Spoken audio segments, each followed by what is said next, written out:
नमस्कार, अपना हिमाचल देख रहे हैं आप। आपके साथ मैं हूं खुशबू पांडे। बुलेटिन की शुरुआत करेंगे बड़ी जानकारी के साथ करेंगे। इस वक्त की बेहद अहम जानकारी से आपको अपडेट करवाएंगे। ये बड़ी जानकारी आ रही है, हिमाचल के घोड़े कारोबारियों को झटका लगा है। कुफरी में घोड़ों पर एनजीटी की लगाम। ये बड़ी जानकारी।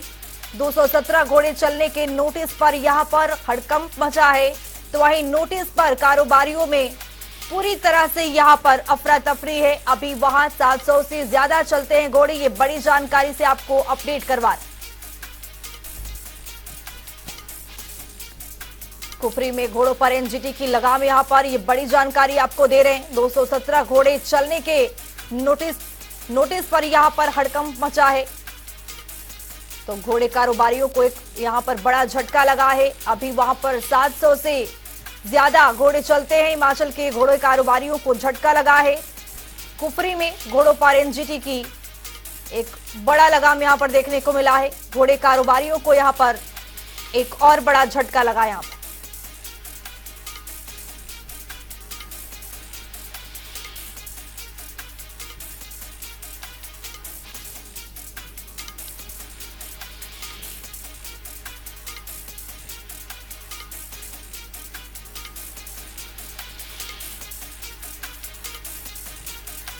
तो ये बड़ी जानकारी आपको दे रहे हैं। घोड़े कारोबारियों को यहां पर झटका लगा है। हिमाचल के घोड़े कारोबारियों को एक बार फिर से यहां पर झटका देखने को मिला है। कुफरी में घोड़ों पर एनजीटी की यहां पर लगाम देखने को मिली है। ये बड़ी जानकारी आपको दे रहे हैं। 217 घोड़े चलने के लिए यहां पर नोटिस मिला है, जिससे कारोबारियों में हड़कंप मचा है। इससे पहले कि वहां पर 700 से ज्यादा घोड़े चलते हैं, लेकिन अब 217 घोड़े चलने के लिए यहां पर आदेश दिए गए।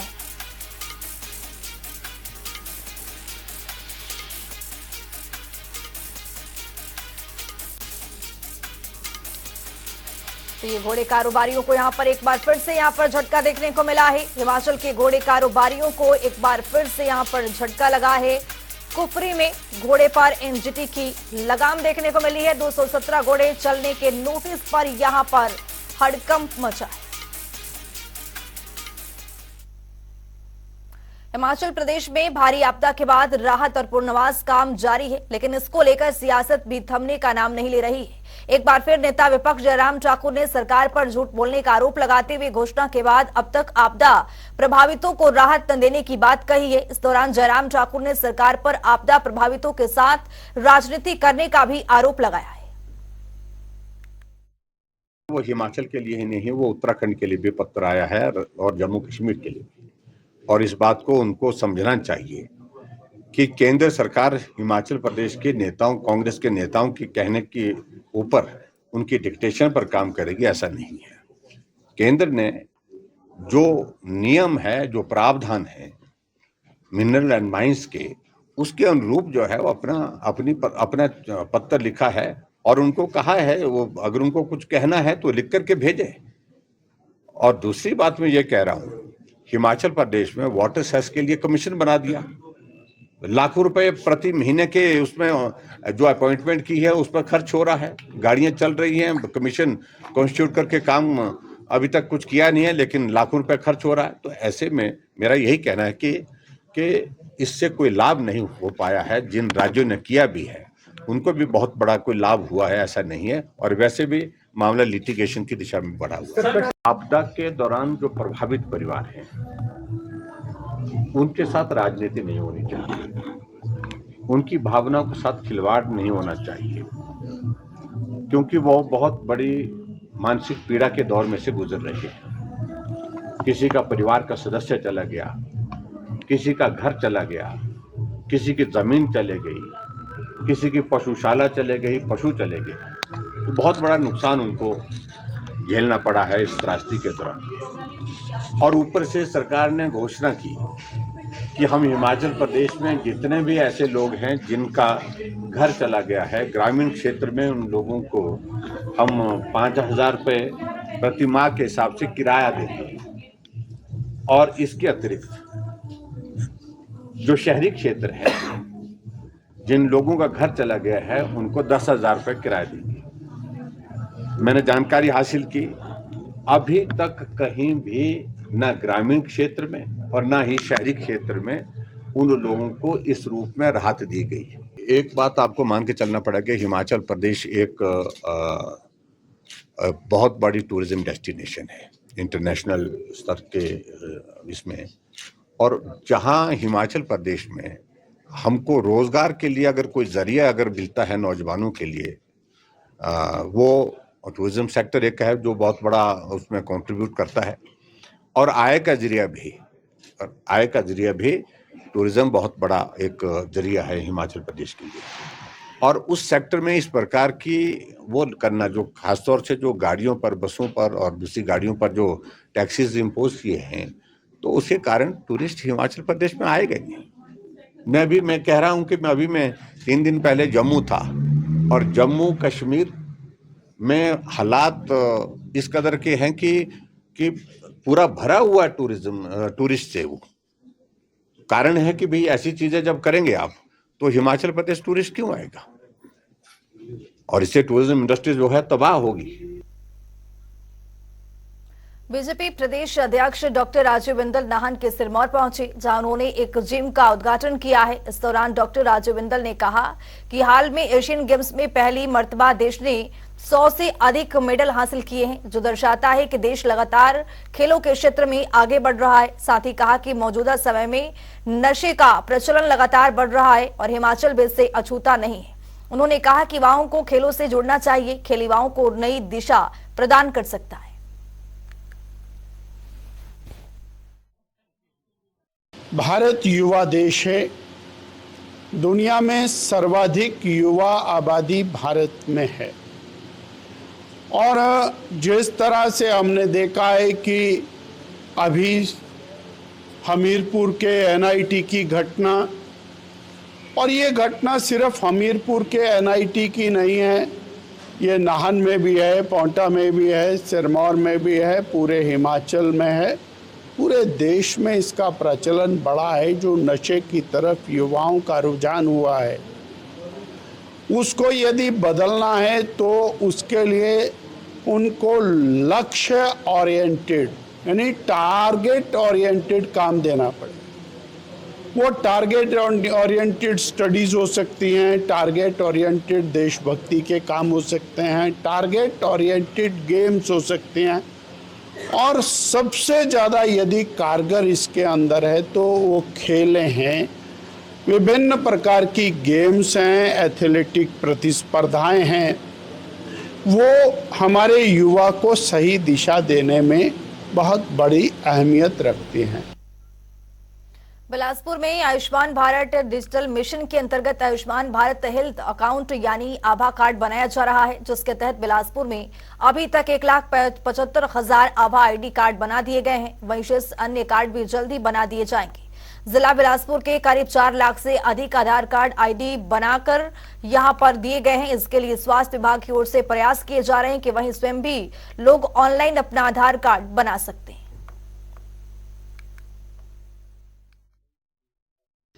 आभा आईडी बनाने का कार्यक्रम तो पिछले साल से चल रहा था, परंतु अब आयुष्मान भारत कार्यक्रम जो लॉन्च किया कैंपेन मोड पे, इसको बढ़ावा दिया गया ताकि हम लगभग सारी पॉपुलेशन की आभा आईडी बना सकें। इसमें हमारी सभी आबादी का 4 लाख से लगभग जो बिलासपुर की आबादी है, उसमें से लगभग 1,75,000 का आभा आईडी कार्ड बन चुके हैं। इसका वो व्यक्ति खुद भी बना सकता है लिंक पर जाकर, और आशा के माध्यम से भी वो आभा कार्ड बनवाए। एक बड़ी जानकारी आ रही है, उसे भी आपको अपडेट करवाएंगे। ये बड़ा अपडेट आपके सामने, किन्नौर का नेशनल हाईवे 5 अभी भी ठप पड़ा है। ये बड़ी जानकारी आपको दे रहे हैं। नाचपा झूला के पास नेशनल हाईवे 5 6 दिनों से बंद पड़ा है। मौके पर यहां पर कैबिनेट मंत्री जगत सिंह नेगी पहुंचे हैं। सेब बागवान परेशान है इस नेशनल हाईवे बंद होने से। ये बड़ी जानकारी आपको दे रहे हैं। मार्ग को खोलने के काम यहां पर जारी है। तस्वीर भी आपके सामने है किस तरह से यहां पर मार्ग को खोलने के लिए पूरी तरह से यहां पर काम चल रहा है। मौके पर कैबिनेट मंत्री जगत सिंह नेगी पहुंचे और यहां पर उन्होंने जायजा लिया है। सेब बागवान सड़क बंद होने से परेशान है, तो ये बड़ी जानकारी आपको दे रहे हैं। किन्नौर का नेशनल हाईवे 5 अभी भी ठप पड़ा है। 5 और 6 दिनों से ये मार्ग बिल्कुल ठप पड़ा है, जिससे बागवान परेशान हैं और बागवानी मंत्री जगत सिंह नेगी यहां पर मुआयना करने के लिए पहुंचे हैं। और तस्वीर भी आपके सामने है किस तरह से यहां पर ये मार्ग पूरी तरह से बिल्कुल यहां पर ठप पड़ा हुआ है।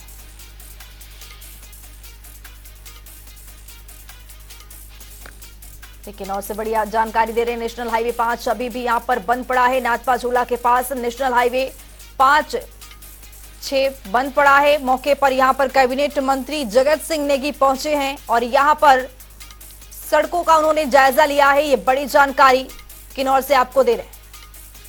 तो किन्नौर से हमारे साथ अनिल कुमार हमारे सहयोगी जुड़ चुके हैं। अनिल, यहाँ पर जो नेशनल हाईवे 5 है किन्नौर का बिल्कुल ठप पड़ा है और यहाँ पर जो बागवान है वो बहुत परेशान नजर आ रहे हैं। जी देखिए, ये जो नेशनल हाईवे 5 है नाथपा जिला के समीप करीब 6 दिनों से अवरुद्ध है। पहाड़ों से लगातार जो है भूस्खलन अभी भी हो रहा है और पत्थर गिर रहे हैं। जो शूटिंग स्टोन है वहां पर जो शूटिंग स्टोन गिर रहे हैं, इसके चलते जो नेशनल हाईवे में बड़ी बड़ी मशीनरियां जो राष्ट्रीय मार्ग 5 प्राधिकरण द्वारा लगाई गई है, उनको भी काम करने में समस्याओं का सामना करना पड़ रहा है। ऐसे में जो है वाया नीचा सड़क संपर्क मार्ग का प्रयोग किया जा रहा है, लेकिन उसके कच्चे होने की वजह से जो है वाहनों को भी आवाजाही में परेशानियों का सामना करना पड़ रहा है। ऐसे में जो है इस सड़क संपर्क मार्ग पर भी 4x4 जो वाहन है वही चल रहे हैं।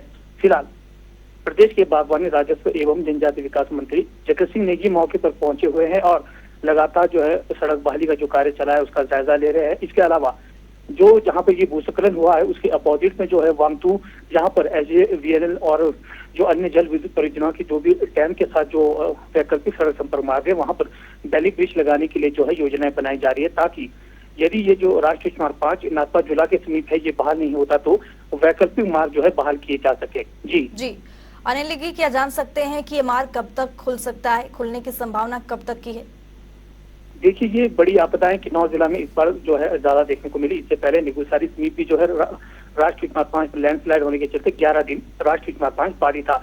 उस वक्त भी सेब सीजन चला हुआ था और अभी भी जो है राष्ट्रीय मार्ग 5 जो है नाथपा झूला के समीप जो है बाधित है, जिसके चलते सेब बागवानों के सेब की फसल भी मंडी तक पहुंचने में जो है देरी हो सकती है। कुछ जो सेब के बागवान है वो वाया जो है आपका काजा जो लाहौल स्पीति का जो जिला है वहाँ से जो सड़क संपर्क मार्ग है उसके माध्यम से जो है मंडियों तक पहुंचाने के लिए काम कर रहे हैं, लेकिन उसमें जो है जो ट्रक चालक है जो अतिरिक्त जो है किराया जो है वसूल कर रहे हैं।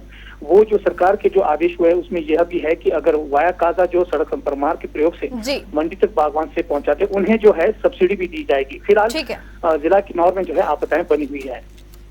अनिल, क्या जान सकते हैं कि यहाँ पर जो काम का सिलसिला है वो किस तरह से चल रहा है?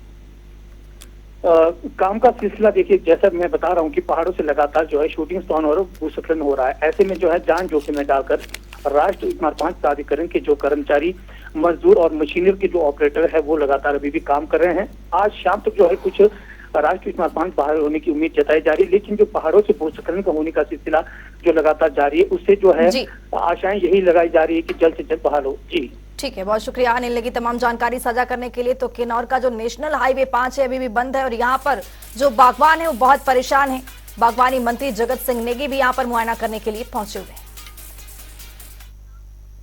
तो हमीरपुर में एमटेक वर्ष के छात्र की संदिग्ध परिस्थितियों में मौत हो गई थी, जिसको लेकर मौत पर परिजनों ने यहाँ पर सवाल उठाए हैं और पुलिस प्रशासन पर आरोप भी लगाए हैं कि बेटे की मौत संदिग्ध परिस्थितियों में रामपुर के महात्मा गांधी सरकारी इंजीनियरिंग कॉलेज में पढ़ने के दौरान हुई है, लेकिन कॉलेज प्रशासन, पुलिस ने शव मां बाप को सौंपकर मामले में कोई छानबीन नहीं की बल्कि चुप्पी साध ली है। वहीं इस मामले में अब समाज सेवी रविंद्र डोगरा से मुलाकात कर मामले को प्रदेश सरकार तक उठाने की मांग रखी है।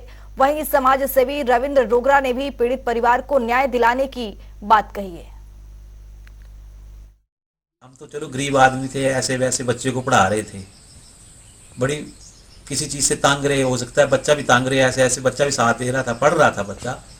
जो बच्चे के साथ हुआ उसको काजा में ले जाकर कोई मेडिकल सुविधा नहीं दी गई, टीचरों ने भी अपना पूरा फर्ज नहीं निभाया, सरकार की तरफ से बड़ी कमी रही, बड़ी कमजोरी रही। हमारे विधायक भी यहाँ आए हुए थे, उनसे बात की तो उन्होंने बोला कि चलो कर्मों की बात है। जब हमने बोला कि सरकार की भी कमजोरी है, स्कूल में पूरी फैसिलिटी थी नहीं तो वहाँ एडमिशन क्यों करवाएगी।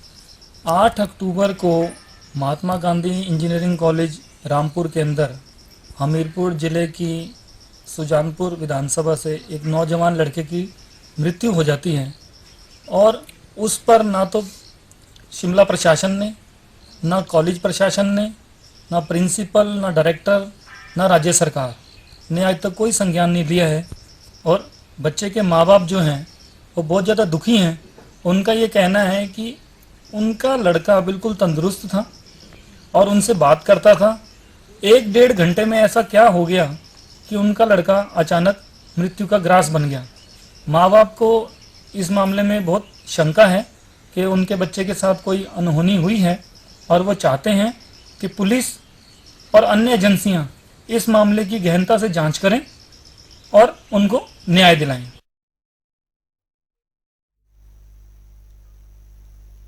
सर्दियां आते ही कई तरह के वायरल और बीमारी भी सक्रिय हो गई है। विशेष तौर पर छोटे बच्चों और बुजुर्गों के लिए ठंड का जो मौसम है वो कई तरह से चुनौतियों लेकर आया है। आईजीएमसी में रोजाना छोटे बच्चों में एटोपिक एक्जिमा नामक बीमारी के दर्जनों मामले सामने आ रहे हैं, जिसमें 5 महीने से लेकर 3 साल तक के बच्चे शामिल हैं। शरीर में लगातार खारिश होने से रात में बच्चों को सोना मुश्किल हो जा रहा है। साथ ही 50 साल से ज्यादा की उम्र वाले लोगों में सर्दी एक्जिमा की शिकायतें आ रही हैं। इसमें डायबिटीज, हाइपोथायराइड की पेशेंट को ज्यादा परेशानी का यहां पर सामना करना पड़ रहा है। सर्दियों में बच्चों में अलग तरह की प्रॉब्लम्स होती हैं, बुज़ुर्गों में अलग तरह की प्रॉब्लम्स होती हैं। और ये जो 2 एक्सट्रीम एज हैं, हमारी बच्चे हैं चाहे बुज़ुर्ग हैं, इनमें ही बहुत ज़्यादा प्रॉब्लम आती है। तो उसमें हम विशेष करके अगर बच्चों की बात करें तो सबसे पहले तो जो छोटे बच्चे हैं 5 महीने से के आसपास की एज है जिनकी, और 1 साल से 3 साल तक की एज वाले बच्चों में ज़्यादा देखने को मिलता है। उसको हम एटोपिक एक्जिमा बोलते हैं, जिसमें बच्चों के चेहरे पे लाल लाल धब्बे पड़ जाते हैं, उसमें उनको खारिश होनी शुरू हो जाती है और चीरे पड़ जाते हैं। कई बच्चों को डैंड्रफ भी ज़्यादा हो जाता है और बच्चों को टांगों में, पेट में, पीठ में लाल धब्बे पड़ जाते हैं और एक्जिमा जिससे कि पानी निकलना शुरू हो जाता है, खारिश बहुत ज़्यादा होती है। पेरेंट्स बहुत परेशान हो जाते हैं कि बच्चा रात भर सो नहीं रहा है, उसको बहुत ज़्यादा एलर्जी हो रही है। पांवटा साहिब का सिरमौर क्षेत्र सतौन खेल में निरंतर नई ऊंचाई छू रहा है, साथ ही हॉकी के क्षेत्र में नया आयाम स्थापित कर रहा है। 6 छात्रों ने हॉकी में अपना परचम लहराया है और विजयी टीम के खिलाड़ियों का यहां पर सतौन स्कूल ने ढोल नगाड़ों के साथ यहां पर स्वागत किया है।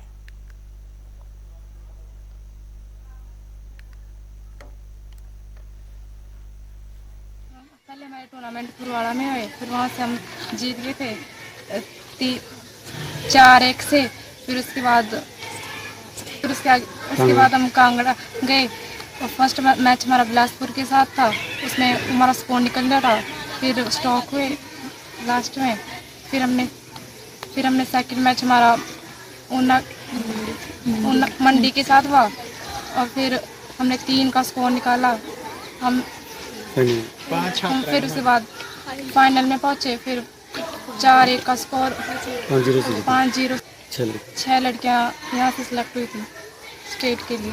वैसे जैसे आपको पता ही है कि हमारा ये गिरिपार क्षेत्र में ये पहला ऐसा स्कूल है जहाँ पर ग्राउंड भी है, लेकिन उतना अच्छा भी ग्राउंड नहीं है। लेकिन हमने एक टारगेट लेके चले थे पहले से ही, 5 साल से हम हॉकी की तैयारी कर रहे थे यहाँ पे, तो लगे हुए थे इस चीज़ में कि हमने कुछ अलग करना है।